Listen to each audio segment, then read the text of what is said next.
Hi, everyone. It's Dr. Sasheen, and welcome to Women in Transition Vlogcast. Welcome back, I should say. It is Thursday, and we are dropping some knowledge gems today. And I want to talk to you about why it's personal and my admitting that things that are happening are personal is needed before you can transition to any other place in your life. So, if you just tuned in, this is your first time. Again, I'm Dr. Sasheen. This is Women in Transition, the vlogcast. We drop a new episode every Thursday, and on Tuesdays, we get together for a little tea break in the afternoon. And throughout the week, I matter some words of inspiration and motivation throughout my YouTube channel. So, hit like, subscribe, and share, and hang out with us. So, today, I want to talk to you about why we spend too much time running away from the idea that things are hitting us personally because we have become a nation or a world of people for whom bypassing is now a thing. And what do I mean by bypassing?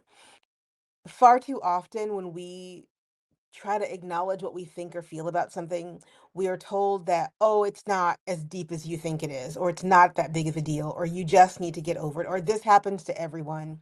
So you just need to, find a way to work around it. We do it with grief, we do it with love, we do it with breakups, we do it with everything.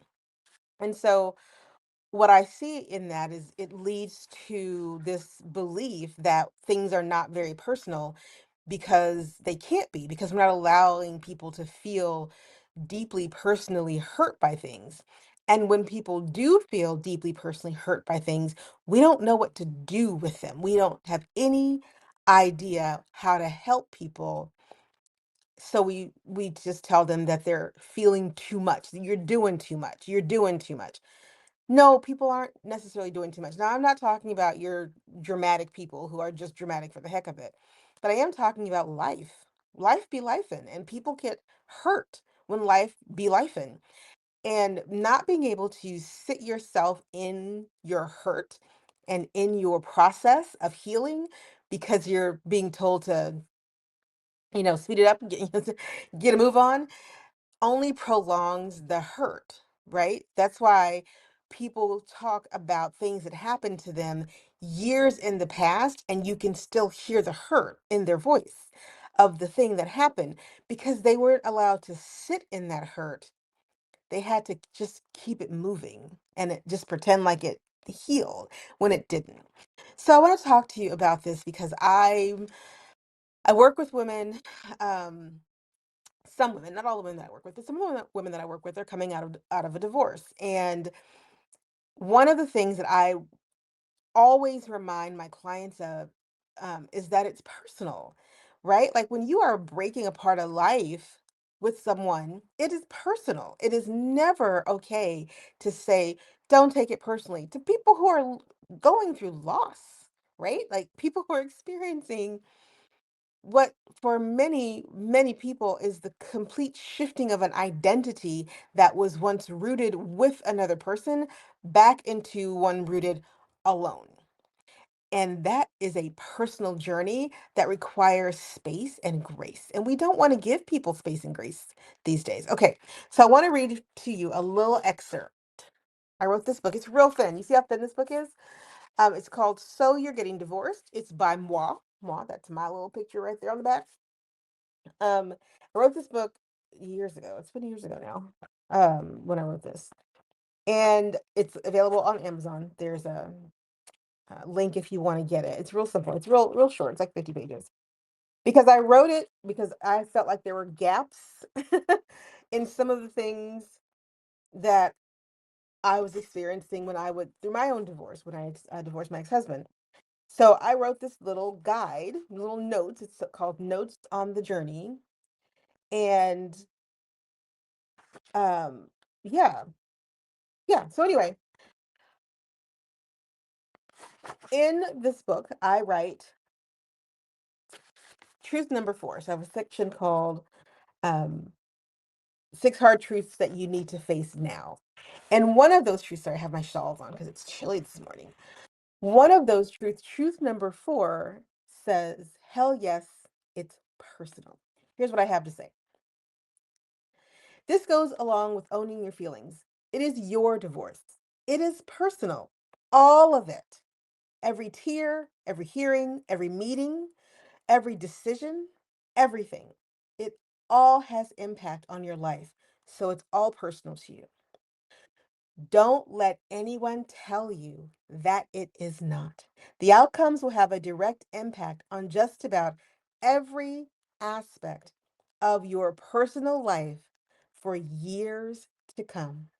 So, yes, it is personal, and you are entitled to take it as such. The sooner you decide that it is all personal, the sooner you will realize that no one will fight harder for the outcomes you seek than you.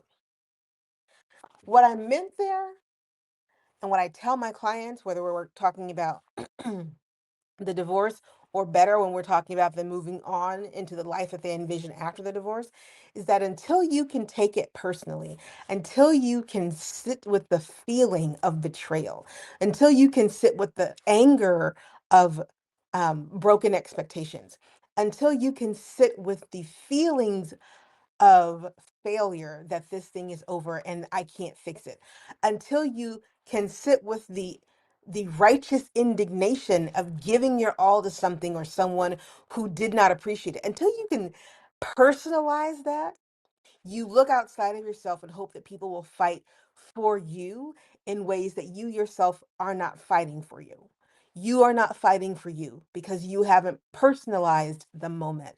But once you personalize, once you begin to realize that this is personal, this isn't abstract. I'm not some legal brief. I'm not just, this isn't happening to somebody else. This is happening to me. It's happening to me. Until you get to that place, you won't fight nearly as hard as you should be because you're too busy thinking about what everybody else is going to think about you. But once you get to that place, once you get to the understanding that this is personal and it's mine, then you fight like hell for everything that you believe you have coming to you and that you need, because no one fights harder for you than you. But if you don't believe that what's happening to you is worth fighting for because it's not personal, then you don't fight. You roll over, you lay down, you capitulate when you don't want to. You keep the peace when, in point of fact, you no longer have the job of peacekeeper. But you're still keeping the peace because it's not personal. Even though you're crying and you're broken and you're sad and you're angry, it's not personal. And until it becomes personal, you're not going to be able to step into that place of healing and transition. Now, not all of my clients are divorced women, but a lot of them are.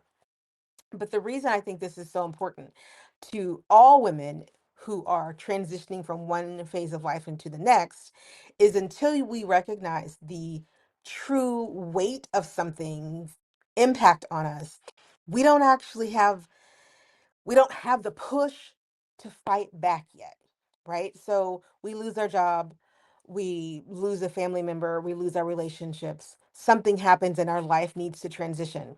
And we're often just like, okay, I just need to focus on what's next. And that's fine. You do. Maybe you have a family, you got to keep pulling them along. But at some point in time, you got to sit with this happens to me. It didn't just happen around me, it happened to me. Not to you, but to me. And because it happened to me, I don't just need therapy, I need to get personal with this. So, a good friend of mine was just we were just texting back and forth about the show that, and I really love the clips that she sent. I'm gonna work them in. So, Cicely, if you see this is you inspired this.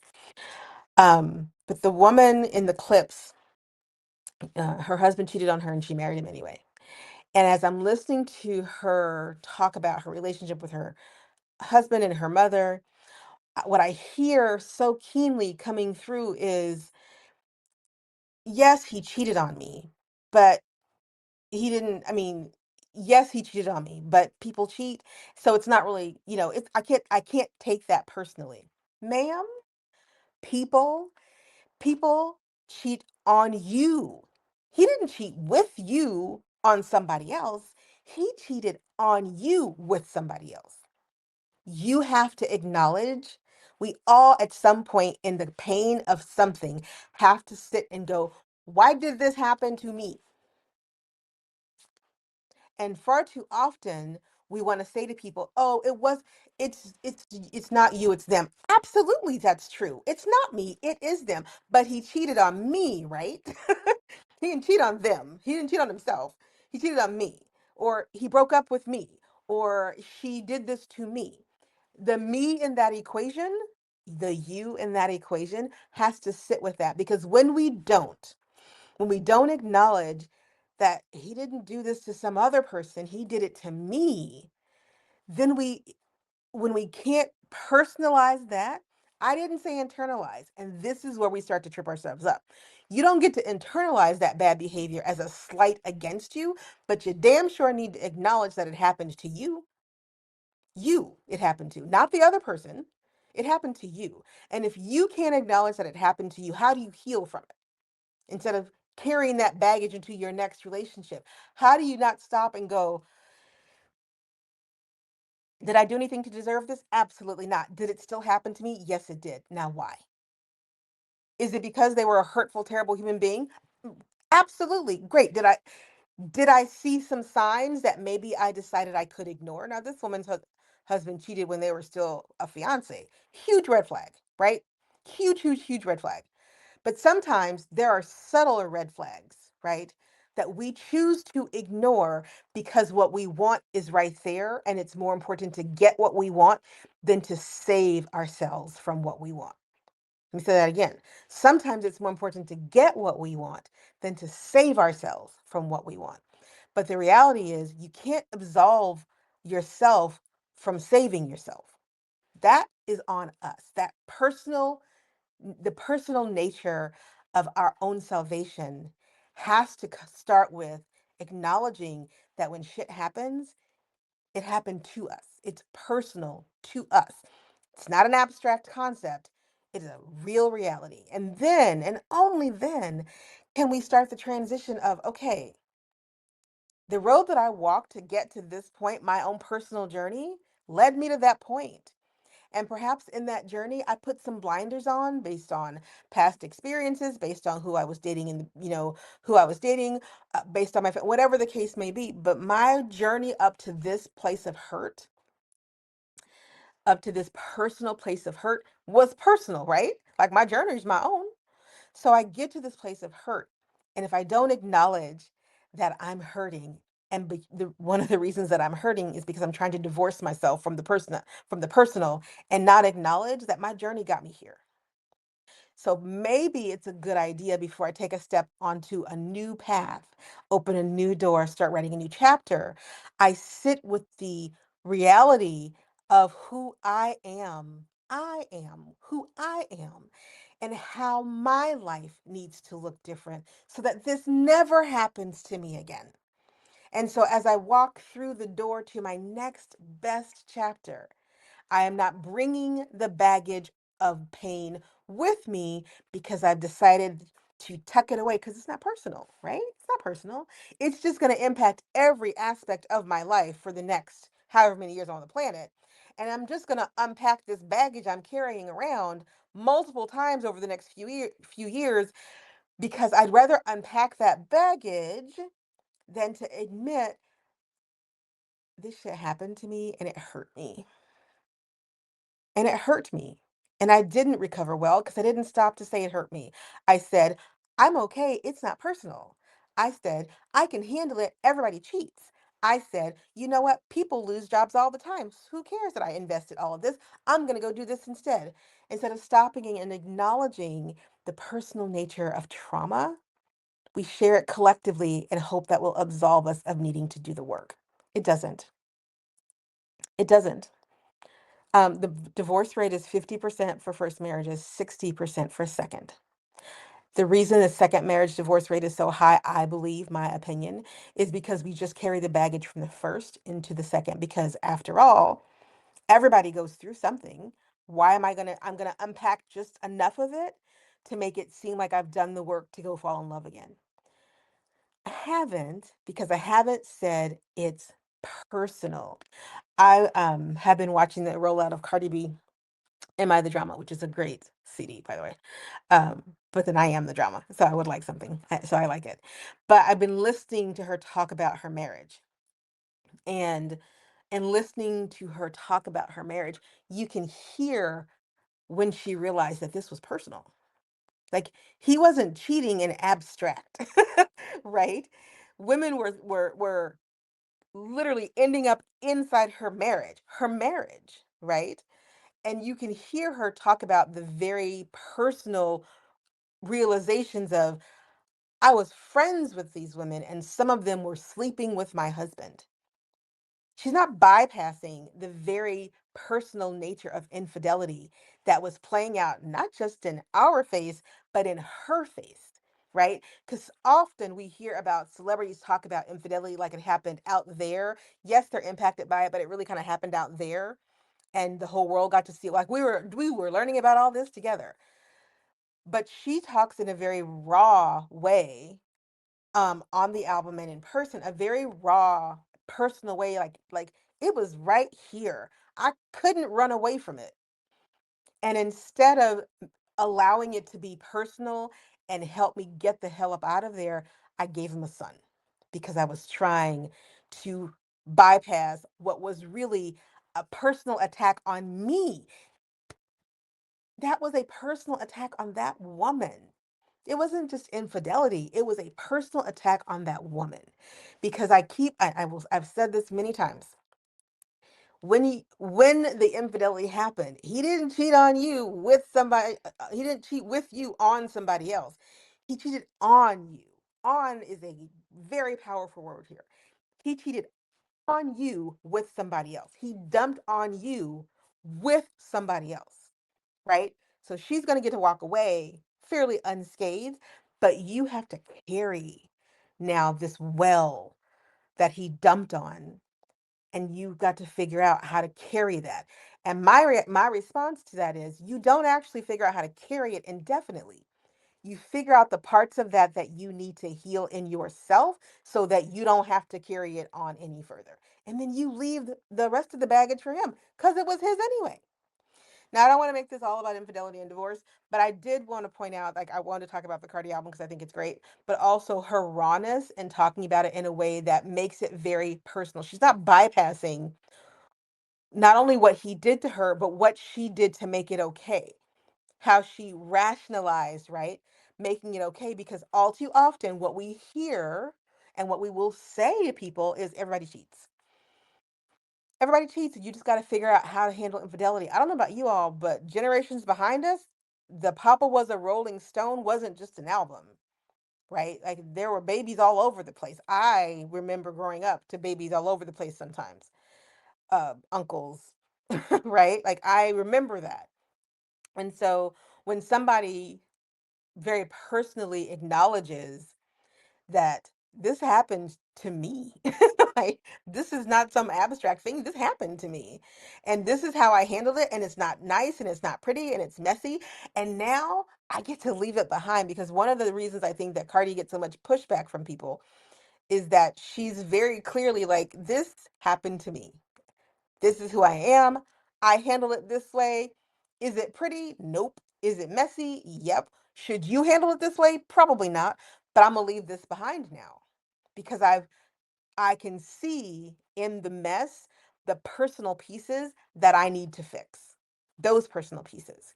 And before she ever started filing for divorce, she was already acknowledging and probably fixing those personal pieces, which is why once she was done, she was done. And that's usually what happens to us, right?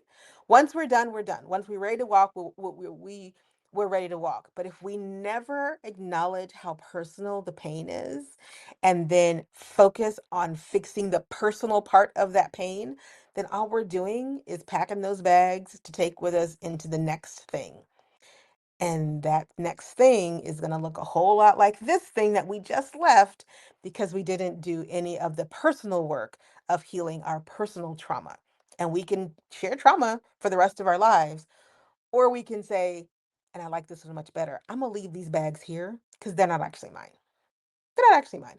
But the ones that are mine, I'm going to unpack them and make sure I'm not carrying them forward with me into the next best chapter of my life. So that's what I wanted to say today. I really find this bypassing of the personal, emotionally personal, physiologically personal um, narrative that is out there to be so hurtful, especially to women who have to navigate so many things happening on them, and they have to just carry that weight and those bags as if they can never lay them down because everybody does everything. Like trauma is universal and collective, and we can always trauma bond. I don't want to trauma bond with you. I want to help you put the bags down. I want to help you unpack the triggers. I want to help you disconnect the damn triggers so that you can say, this happened to me and it does not define me, but I learned from it. And I know what I need to do to make sure that the path that led me to that decision, to that reality, to that thing that happened to me isn't the same path that I'm on now. That's where I'm coming from, and I hope that you're coming from there too. If you want a copy of So You're Getting Divorced Notes for the Journey, again, it is located on Amazon. I'll drop the link down in the bio. It's like I said, it's a short read, but it's a good read. It's full of useful information if you're navigating through the realms of divorce. I always say get a good lawyer, a good therapist, and a good guide. Otherwise, I have new, no, not new. I've reopened my divorce guidance service to take a few clients. So if you are in the middle of a divorce and you're interested in that, I'll drop that link as well. Otherwise, I will see y'all probably over the weekend with some shorts and some posts, but definitely on Tuesday, live stream on Tuesday, where we are going to talk about who knows, because we're just getting together for a little tea, a little community, and dreaming of warmer weather. Ah, already. It's Dr. Sasheen. Please hit like, subscribe, and share. That helps the algorithm to push me out to other people, and it reminds them that you like what you are hearing. As always, take care of yourself and please protect your peace. Bye for now.